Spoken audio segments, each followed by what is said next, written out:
हर हर महादेव, जय भोलेनाथ। नमस्कार, मैं साधना पांडे सुगम मार्गदर्शन पे आपका स्वागत करती हूँ। दोस्तों, कल के दिन यानी कि महाशिवरात्रि का व्रत हम सभी रखते हैं। शास्त्रों में इस व्रत की महिमा बहुत अधिक बताई गई है। ऐसा माना जाता है कि महाशिवरात्रि का व्रत रखने से जीवन से रोग, कष्ट, तकलीफें सब कुछ दूर हो जाती हैं। कहा जाता है कि देवाधिदेव महादेव त्रिकालदर्शी है। हम तो आज देख रहे हैं, वो तो हमारा कल भी देखते हैं। यानी आने वाले कल में क्या छुपा है, अच्छा या बुरा, वो सब जानते हैं। इसलिए कहा जाता है कि जो तीनों कालों को जानने वाले हैं, उनकी पूजा, आराधना, व्रत रखना बेहद आवश्यक होता है। ऐसे में व्रत के दौरान कुछ सावधानियां भी रखनी चाहिए दोस्तों। तो व्रत में क्या खाना है, क्या नहीं खाना है, किन चीज़ों को हम भूलवश खा लेते हैं, ऐसा नहीं करना चाहिए। देखिए, एक छोटी सी चूक हमारे व्रत को बेकार कर देती है। जब आप किसी मनोकामना के लिए व्रत रखते हैं, पूजा करते हैं, तो वो और अधिक महत्वपूर्ण हो जाता है। तो व्रत में ऐसा कुछ भी मत खाइए जो आपके व्रत को भंग कर सके, क्योंकि आपने बहुत मेहनत की, व्रत को रखा। तो पारण तक आपको किन किन बातों का ध्यान रखना है, क्या नहीं खाना है, ये देख लीजिए। सबसे पहली बात, जो सबसे अधिक पूछे जाने वाला सवाल है कि क्या व्रत में हम तेल खा सकते हैं या नहीं। तो बिल्कुल तेल नहीं खाना चाहिए। रही बात रिफाइंड ऑयल की, तो इसमें भी आप देख लें कई प्रकार के रिफाइंड ऑयल आते हैं। तो आप देख लें, जो मूंगफली वाला रिफाइंड ऑयल होता है वो वाला आप खा सकते हैं। बाकी सबसे अच्छा ऑप्शन अगर पूछें तो सबसे अच्छा जो ऑप्शन है वो घी है। तो गाय का, भैंस का, जो भी घी हो हमारे घर में, वो सबसे शुद्ध होता है व्रत में उपयोग करने के लिए। अब एक चीज़ और ध्यान रखना है कि जैसे बहुत लोग साबूदाना खाते हैं, मखाना खाते हैं, तो ये सारी चीज़ें खा लीजिए, इसमें कोई समस्या नहीं। साबूदाना, मखाना खा सकते हैं, दूध पी सकते हैं, दही खा सकते हैं, चाय पी सकते हैं, जो भी आपकी इच्छा है वो खा सकते हैं, पी सकते हैं। रही बात नमक की, नमक का क्या करें। तो यदि आपको कोई शारीरिक दिक्कत है, जैसे कि किसी का ब्लड प्रेशर है जो कि लो हो जाता है, उनको नमक लेना बहुत ज़रूरी है, तो ऐसे में आप क्या करें। तो नमक ले सकते हैं जिनको शारीरिक दिक्कत है या परेशानी है। वैसे इस व्रत का विधान है कि बिना नमक का ही भोजन, बिना नमक का ही ये व्रत रखा जाता है।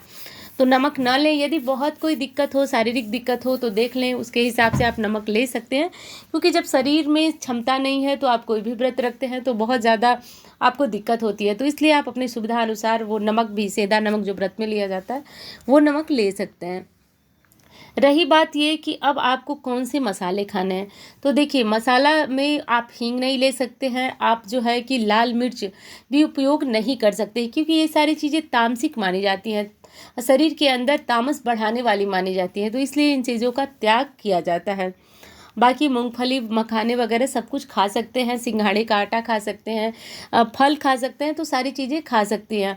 कुछ लोग व्रत में क्या गलतियां करते हैं, लाल मिर्च का प्रयोग कर देते हैं, हींग का प्रयोग कर देते हैं। तो हींग वगैरह नहीं खाई जाती है व्रत में।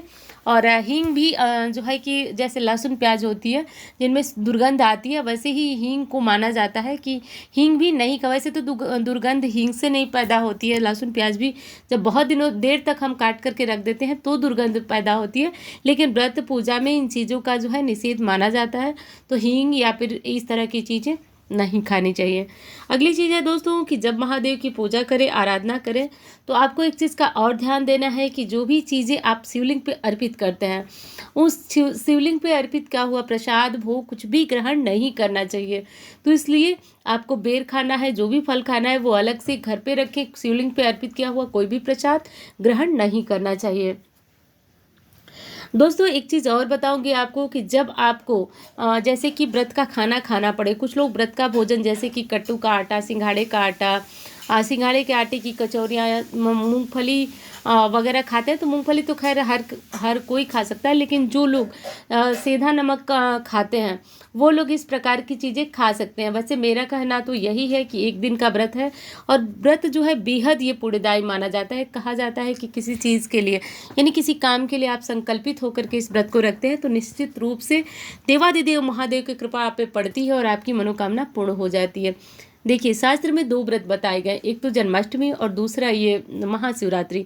कहा जाता है कि ये दोनों रात्रियाँ, ये दोनों व्रत अमोघ है। इसमें जो भी इच्छा, जो भी कामना रखते हैं वो पूर्ण होती है। तो पूरी कोशिश करें कि हमें पूरे दिन पूजा करना होता है। पूरे दिन का मतलब अलग अलग समय, जैसे सुबह किए, शाम किए, फिर संध्या के प्रदोष काल में घर में करते हैं। तो जैसे जितनी पूजा करते हैं, लेकिन नियमों में बंध कर करेंगे। हमको दिन भर, रात भर पूजा करनी होती है। तो ऐसे में एक चीज़ का ध्यान रखना होता है कि हम यदि नमक खाते हैं तो कोशिश करें कि सेंधा नमक एक बार शाम को ही ले लें। बाकी समय हमेशा जैसे कि मुंह को जूठा करना, हमेशा पानी पीना, चाय पीना, ये सारी आदतें हमारे व्रत को भंग करती हैं। क्योंकि व्रत हम रखते हैं, इसलिए रखते हैं क्योंकि हमारी जो तप साधना है, तपोबल है, उसमें वृद्धि हो। बार बार मुंह को जूठा करने से ये सारी चीज़ों में बहुत ज़्यादा अड़चन आती है। तो इन सारी चीज़ों को याद रखें दोस्तों। व्रत का यही छोटा सा नियम है, यही विधान है। और यदि आप मेरे पहले चैनल मार्गदर्शन को जानते हैं तो उस पर मैंने पूजा का शुभ मुहूर्त, पारण कब करना है, पारण संबंधी सारी जानकारियां आपको दी हुई है। तो आप वहां से जाकर के इस तरह की जानकारियों को चेक कर सकते हैं।